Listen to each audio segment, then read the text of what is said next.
नमस्कार, मैं हूं पूजा सिंह और आप देख रहे हैं आरएन टीवी नेशनल। चलिए खबरों की शुरुआत करेंगे उत्तर प्रदेश की कुछ खास बड़ी खबरों के साथ। मुख्यमंत्री योगी आदित्यनाथ ने कहा कि 2029-30 तक राज्य को $1 ट्रिलियन की इकोनॉमी बनाने के लिए वे बड़े डेलीगेशन के साथ सिंगापुर आए हैं।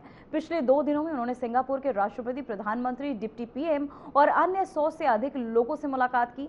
सिंगापुर में फिटनेस कंपनियों के सीईओ से मीटिंग के दौरान रुपए लाख करोड़ निवेश प्रस्ताव मिले, वहीं जिनमें से 60,000 करोड़ के एमओयू साइन हुए। सीएम ने वर्ल्ड क्लास स्कीइंग सेंटर और आपको बता दें एम्पावरमेंट जोन का मॉडल देखा, जिसे यूपी में लागू किया जाएगा। साथ ही आपको बता दें सिंगापुर दौरे पर कल प्रातः ही मेरे साथ में एक बड़ा डेलीगेशन सिंगापुर और जापान की यात्रा के सिलसिले में यहाँ पर आया है। सिंगापुर में हम कल प्रातः 5 बजे यानी यहाँ के समय के अनुरूप 5 बजे हम यहाँ पहुँच गए थे और प्रातः 8:30 बजे से हमारी मीटिंग शुरू हो चुकी थी। देर रात्रि तक कल चलती रही, आज प्रातः काल से भी चलती रही। आदरणीय प्रधानमंत्री श्री नरेंद्र मोदी जी के विजनरी लीडरशिप में भारत ने पिछले 11 वर्षों के अंदर समग्र विकास के जिन क्षेत्रों में प्रगति की है, विकास की उन्हीं संभावनाओं को उत्तर प्रदेश के अंदर स्थापित करने के पिछले 8.5-9 वर्ष के अंदर उन प्रयासों को आगे बढ़ाने के क्रम में उत्तर प्रदेश ने इंफ्रास्ट्रक्चर एंड लॉजिस्टिक में, सर्विस सेक्टर में, वेलफेयर के सेक्टर में काफ़ी अच्छी दिशा में एक प्रगति को आगे बढ़ाया है। और मुझे प्रसन्नता है इस बात को कि जो भारत की भी और प्रदेश की भी इमेज आज दुनिया के अंदर बहुत सकारात्मक रूप से लोग देख रहे हैं। मैं पिछले कल 2 दिनों से 100 से अधिक लोगों से हम लोग मिले हैं, जिनमें सिंगापुर के माननीय राष्ट्रपति जी से, सिंगापुर के माननीय प्रधानमंत्री जी के साथ, यहाँ के माननीय उप प्रधानमंत्री जी के साथ, यहाँ के माननीय होम मिनिस्टर के साथ, यहाँ के माननीय एनर्जी मिनिस्टर के साथ हमारी बहुत अच्छी सकारात्मक बातचीत हुई। इसके साथ ही यहाँ की जो प्रमुख फिनटेक कंपनियाँ हैं, जिसमें तमासेक, जीआईसी, यूएससी, सेट्स, यूवीपीएन, जीएसएस ग्रीन, शेप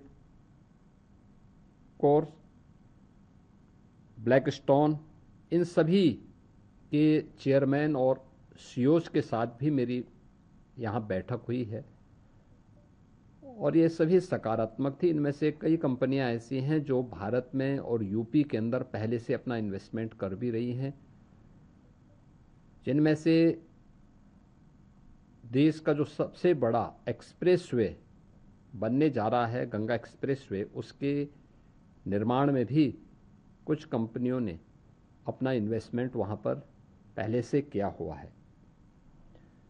मुझे अच्छा लगा कि यूपी के बारे में लोगों की धारणा में 360 डिग्री का अंतर आया है। आज हर व्यक्ति, आप जिस भी तो वहीं मुख्यमंत्री योगी आदित्यनाथ ने सिंगापुर में कई प्रमुख कंपनियों और निवेशकों के साथ अहम बैठकें की। उन्होंने ST Telemedia Global Data Centres के CEO Bruno Lopez, Google Asia Pacific के प्रेसिडेंट संजय गुप्ता और पीएसए इंडिया के एमडी पवित्रन एन कल्लड़ा से मुलाकात की। इसके अलावा केपेल ग्रुप के चेयरमैन पीयूष गुप्ता और काइटजन वेस्ट तथा पीआईडीजी की टीम के साथ भी परियोजनाएं और निवेश पर चर्चाएं हुई। बैठकों का उद्देश्य उत्तर प्रदेश में डेटा सेंटर इंफ्रास्ट्रक्चर और निवेश को बढ़ावा देना बताया गया।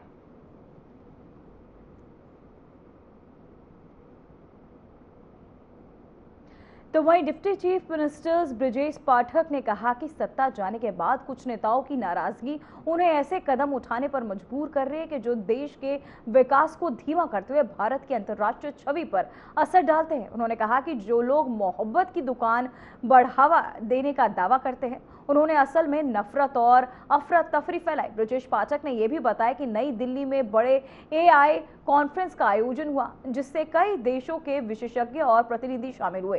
प्रधानमंत्री नरेंद्र मोदी ने कहा कि भारत का विकास हर सेक्टर में तेजी से आगे बढ़ेगा। AI के दिग्गज, कई राष्ट्रों के राष्ट्राध्यक्ष और पूरी दुनिया के राष्ट्रों के प्रतिनिधि AI के बड़े सम्मेलन में नई दिल्ली में एकत्र हुए। माननीय प्रधानमंत्री जी की सोच है कि विकसित भारत का संकल्प तभी पूरा होगा जब हर क्षेत्र में हम आगे बढ़ेंगे। IT के क्षेत्र में, AI के क्षेत्र में भारत अगुवाई करे। इसके लिए आप देख रहे होंगे माइक्रोचिप से लेकर के सॉफ्टवेयर इंजीनियरिंग के क्षेत्र में भी भारत ने लगातार कदम को आगे बढ़ाने का काम किया है।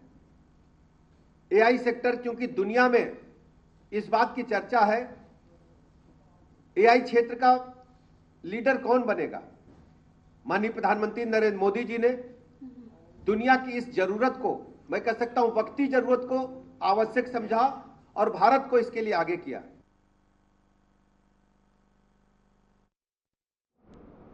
तो वहीं प्रभारी मंत्री नितिन अग्रवाल ने कलेक्टर परिसर में प्रेस कॉन्फ्रेंस कर उत्तर प्रदेश सरकार के बजट की उपलब्धियां साझा की। उन्होंने कहा कि यह बजट जनहितकारी और विकासोन्मुखी है।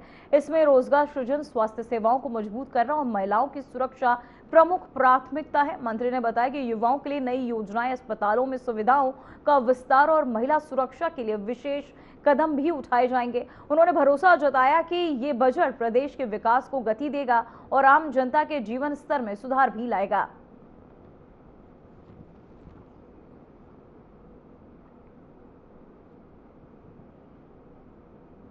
तो वहीं कांग्रेस के प्रदेश अध्यक्ष अजय राय ने वाराणसी में स्वामी अविमुक्तेश्वरानंद सरस्वती से भेंट की। इस मुलाकात में दोनों ने समाज और धर्म से जुड़े विभिन्न मुद्दों पर चर्चाएं की।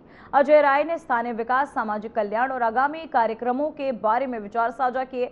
वहीं स्वामी अविमुक्तेश्वरानंद ने समाज में सकारात्मक बदलाव लाने और धार्मिक संगठनों के योगदान पर अपने विचार भी रखे।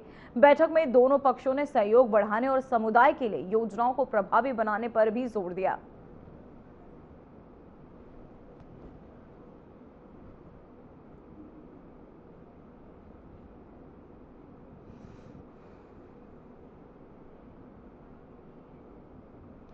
तो वहीं ऑल इंडिया मुस्लिम जमात के अध्यक्ष मौलाना साहबुद्दीन रिजवी बरेलवी ने प्रधानमंत्री नरेंद्र मोदी को पत्र लिखकर उनकी संभावित इजराइल यात्रा पर चिंता जताई।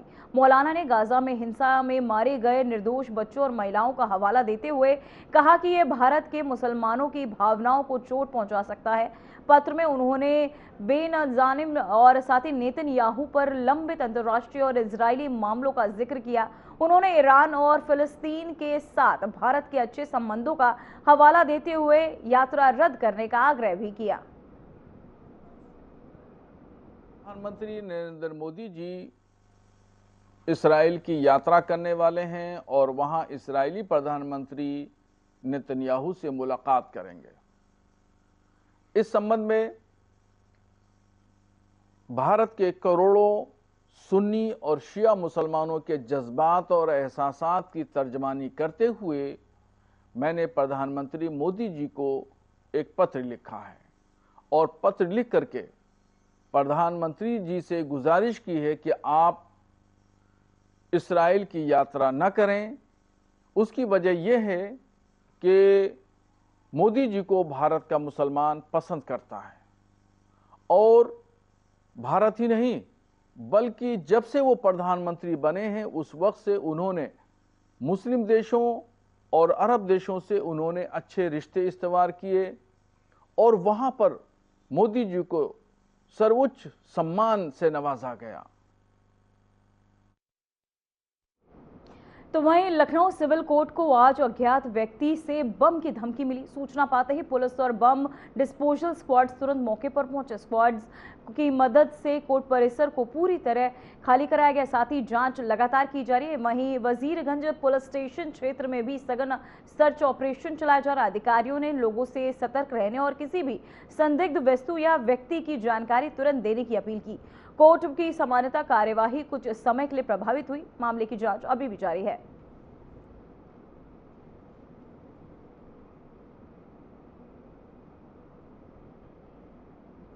तो वहीं शंकराचार्य स्वामी अविमुक्तेश्वरानंद सरस्वती ने अपने खिलाफ आरोपों के पीछे प्रयागराज के अजय पाल शर्मा को जिम्मेदार बताया।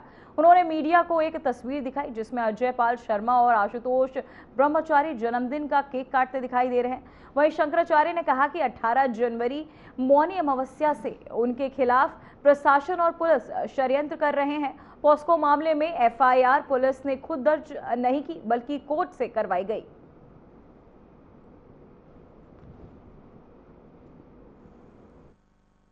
एक चित्र इस समय लोग हमको भेज रहे हैं जगह जगह से। जी ये देख लीजिए। ये कौन है महाराज जी? बताएं कौन है साथ में, ये देख लीजिए। थोड़ा बता दीजिए बारे में जरा बताएं। आप लोग देख लीजिए। ये एक स्टूल है। हाँ। स्टूल के ऊपर केक रखा हुआ है। हाँ, केक कट उसको काटा जा रहा है। जी। प्रायः ये जन्मोत्सव मनाने के लिए आजकल नया जो जमाना आ गया है, बर्थडे सेलिब्रेशन, उसमें ये सब किया जाता है। यहाँ पर वही हो रहा है। एक व्यक्ति ये खड़े हैं, ये कौन है? इनको आप जानते ही हैं। यही आज के सबसे बड़े धर्माचार्य इस समय के यही हैं। ब्रह्मचारी। हाँ, जिनको आप लोग जी महाराज कह के संबोधित कर रहे हैं, वही हैं ये। हाँ, इस समय यही मुखिया हैं जिनके अंडर में ये जांच का कार्य चल रहा है। तो लोग हमारे पास ये फोटो भेज रहे हैं कि देखिए, जब जी महाराज के साथ तथा कथित जी महाराज के साथ सेलिब्रेशन जो कर रहा है अधिकारी, वो आपकी जांच कर रहा है महाराज जी। ये बात लोग हमको फोटो भेज करके बता रहे हैं। माने अब हम जो जनता कह रही है आपके सामने रख दे रहे हैं। बाकी तो निष्कर्ष तो आप लोग निकाल ही ले रहे हैं। कुछ लोग लिख दे रहे हैं कि थंबनेल लगा दे रहे हैं कि कबूला जुर्म। अब उसके में हम क्या कर सकते हैं। एक हिस्ट्री शीटर के साथ एक पुलिस का बड़ा अधिकारी मिल करके सेलिब्रेशन कर रहा है। ये अपराधी और पुलिस का जो गठजोड़ है, ये चित्र बखूबी इस बात को कह रहा है। और उत्तर प्रदेश में ये सब हो रहा है। सब योजनाबद्ध है। देखिए, हम बात बता रहे हैं ना कि 18 तारीख को सवेरे संगम के नोच पर हमको रोका गया। उसके बाद फिर जो कुछ तांडव करना था किया गया। उसके बाद 18 तारीख की शाम को ही एक मुकदमा यही व्यक्ति करता है। तो वहीं आगरा के दीवानी न्यायालय परिसर में उस समय अफरा तफरी मच गई जब डीजे कोर्ट को मेल के माध्यम से, आपको बता दें, बम होने की सूचना मिली। सूचना मिलते ही प्रशासन मौके पर मौजूद है और साथ ही न्यायालय परिसर को सुरक्षा घेरे में ले लिया गया। मेले में कहा गया था कि कोर्ट परिसर में बम रखा गया है, जिससे सुरक्षा एजेंसियां तुरंत अलर्ट हो गई। अदालत में मौजूदा अभिवक्ताओं और आपको बता दें वादकारियों को सतर्क किया गया। वहीं आम जनता की आवाजाही पर अस्थायी रोक लगा दी गई है। सूचना की गंभीरता को देखते हुए डॉग स्क्वाड्स और बम निरोधक आपको बता दें बम निरोधक दस्ते को बुलाया गया। टीम द्वारा कोर्ट परिसर के सभी कमरों, गलियारों, पार्किंग और आसपास के क्षेत्रों की गहन तलाशी भी की जा रही है।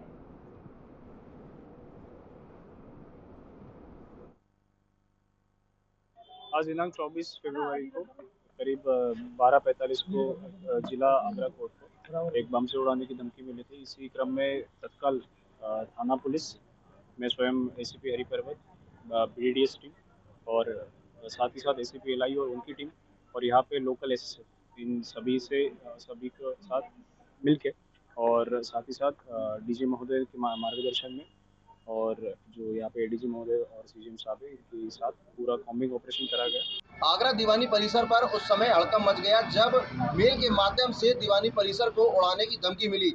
आपको बता दें कि धमकी मिलने के बाद भारी संख्या में पुलिस अधिकारी मौके पर पुलिस बल के साथ पहुंच गए। वहीं पर बम निरोधक दस्ता और डॉग स्क्वाड भी मौके पर पहुंच गया। वहीं अब पुलिस जो है जांच पड़ताल में जुटी हुई है और इस धमकी के मेल भरे धमकी के बाद लोगों में दहशत का माहौल पैदा हो गया। आगरा से RNTV नेशनल के लिए फैजान अहमद।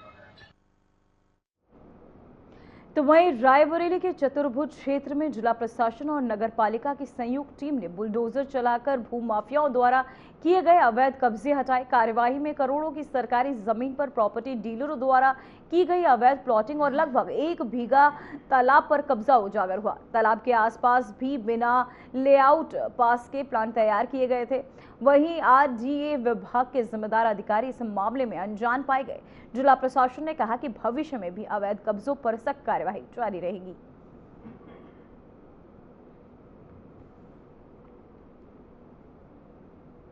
तो वहीं आगरा के एतमादपुर में नगर पालिका के एक पानी के टैंकर में किसी जानवर की हड्डी मिली।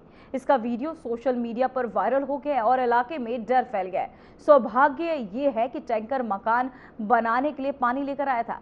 अगर ये पानी पीने के लिए आता तो लोगों की जान को भी खतरा हो सकता था। नगर पालिका ने सभी टैंकरों की सफाई करवाई। SDM नवोदिता शर्मा ने टैंकर ले जाने वाले कर्मचारी का वेतन रोक दिया।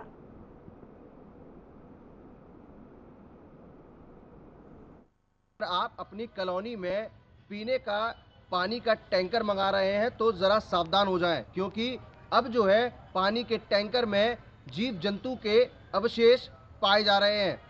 वहीं ऐसा एक ही पूरा मामला जो है आगरा के थाना एतमादपुर क्षेत्र से सामने आया है, जहां नगर पालिका के टैंकर में जीव जंतु के अवशेष मिले हैं। मैं आपको बता दें कि ये जो पानी का टैंकर था ये पीने के लिए नहीं, जबकि एक मकान के निर्माण कार्य के लिए मंगाया गया था, नहीं तो कोई बड़ी अनहोनी हो सकती थी। अब देखने वाली बात होगी कि नगर पालिका इस पर आगे क्या कार्रवाई करता है। आगरा से RNTV नेशनल के लिए फैजान अहमद।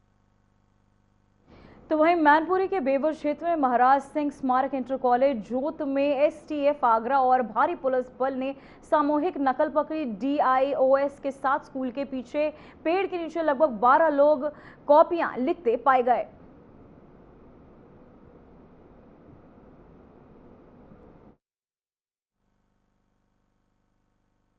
आज महाराज सिंह इंटर कॉलेज में STF की टीम और यहाँ की स्थानीय पुलिस और प्रशासन के द्वारा एक जॉइंट अभियान किया गया, जिसके अंतर्गत विद्यालय में जो है गणित और जीव विज्ञान का पेपर आज चल रहा था, जिसमें पाया गया कि विद्यालय के पीछे कुछ बच्चे है ना कॉपियाँ बाहर ले जाकर जो है नकल कर रहे थे, जिसमें कहीं ना कहीं विद्यालय जो भी प्रशासन है, प्रबंधन है, उनका मिलीभगत सामने आई है और इसी के संबंध में जो है 6 लोगों को पकड़ा गया है और जिन पर कार्रवाई की जा रही है। मतलब विद्यालय के अंदर जो है नकल पकड़ी या बाहर कॉपी लिखी जा रही थी? बाहर पकड़ी गई। तो वहीं मुजफ्फरनगर के रतनपुरी थाना क्षेत्र में मंगलवार सुबह जानसठ में मजदूरों को लेकर मेरठ खेत काम पर जा रही पिकअप को एक तेज रफ्तार ट्रक ने टक्कर मार दी। वहीं टक्कर में ताराचंद और रामचंद्र की मौके पर ही मौत हो गई। 21 लोग घायल हो गए। घायलों को तुरंत खतौली CHC में भर्ती कराया गया, जिनमें 17 को गंभीर हालत में मेरठ और बेगराजपुर मेडिकल कॉलेज रेफर कर दिया गया। 4 का इलाज CHC में जारी है। ट्रक चालक फरार है। पुलिस ने जांच शुरू कर दी है।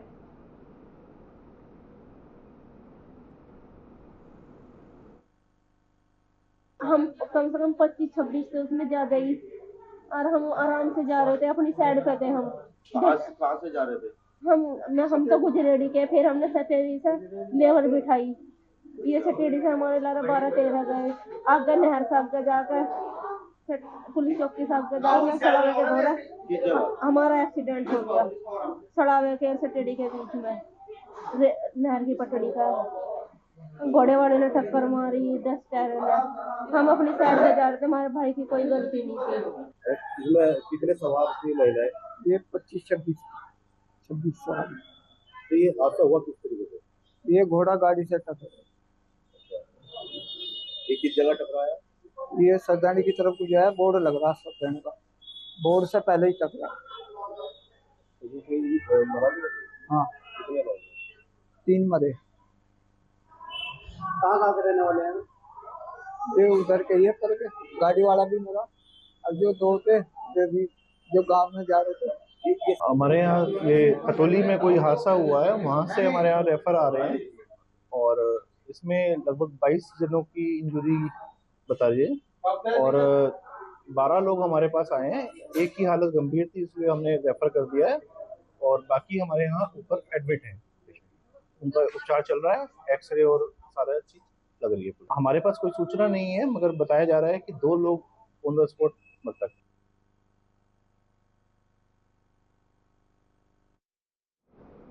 तो वहीं श्रावस्ती में एंटी करप्शन टीम ने जिला कृषि अधिकारी कार्यालय में तैनात कनिष्ठ सहायक सुनील कुमार मौर्य को रिश्वत लेते गिरफ्तार किया। आरोपी 5,000 रुपए रिश्वत मांग रहा था ताकि वेतन और भत्ते समय पर जारी किए जा सके। वहीं शिकायतकर्ता महेंद्र प्रताप सिंह की शिकायत पर टीम ने कार्यवाही की।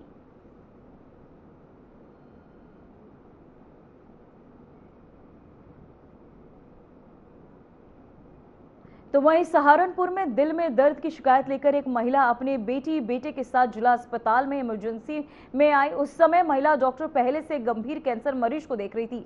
परिजनों ने तुरंत जांच की मांग की, लेकिन डॉक्टर ने कुछ देर रुकने को कहा। इसके बाद कहासुनी हाथापाई में बदल गई और अस्पताल के बाहर भारी भीड़ जमा हो गई। महिला और परिजनों ने डॉक्टर पर समय पर इलाज न करने और अभद्र व्यवहार करने का आरोप भी लगाया है।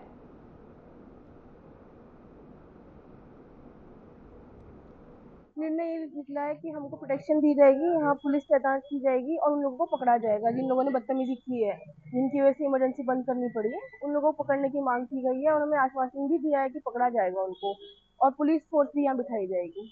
क्या नहीं लगता कि गंदा पेशेंट भी आया था तो परेशानी हुई मरीजों को आने में? क्या किस चीज के लिए परेशानी? पेशेंट भी गंदा पेशेंट आते बीपी हो रहा था। हाँ हाँ जी, क्या ये ठीक था मतलब बंद करना या आपकी नहीं तो क्या सुनवाई नहीं हो पा रही? नहीं, हमने उनको ऐसा नहीं बोला गंभीर मरीजों को बाहर भेजा, सिर्फ जो स्टेबल पेशेंट है उनको पिलक नहीं भेजा गया है, बाकी गंभीर मरीज यहीं पे देखे गए। एक तो प्रोटेक्शन दीजिए, उनको पकड़ा जाए ताकि बार बार ऐसा नहीं हो। सर वैसे तो स्ट्राइक हो गई थी, मगर किसी कारण से मैंने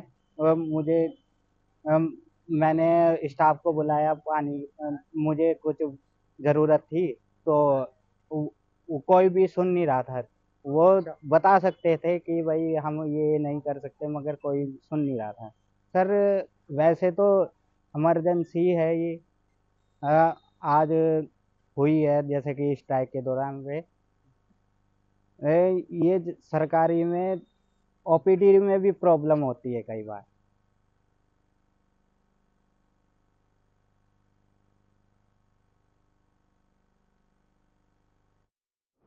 तो वहीं अंबेडकर नगर में 23 मार्च 2016 को अजय सिंह सिपाही के घर हुई हत्या के मामले में पूर्व ब्लॉक प्रमुख और माफिया अजय सिंह सिपाही को आपको बताते चले कि समेत 3 लोगों को आजीवन कारावास की सजा सुनाई गई। घटना के दूसरे दिन मृतक मनशाराम यादव का शव सुल्तानपुर से बरामद हुआ।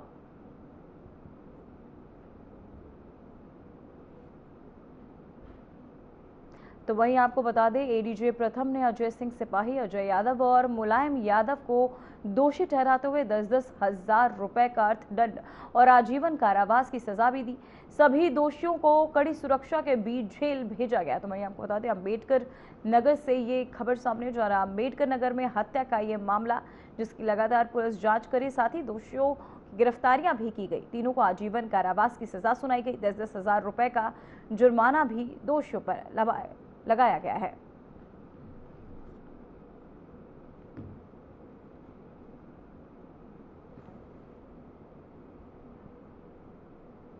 फिलहाल बुलेटिन में इतना ही। देखते रहिए आरएन टीवी नेशनल। मुझे दीजिए इजाजत। नमस्कार।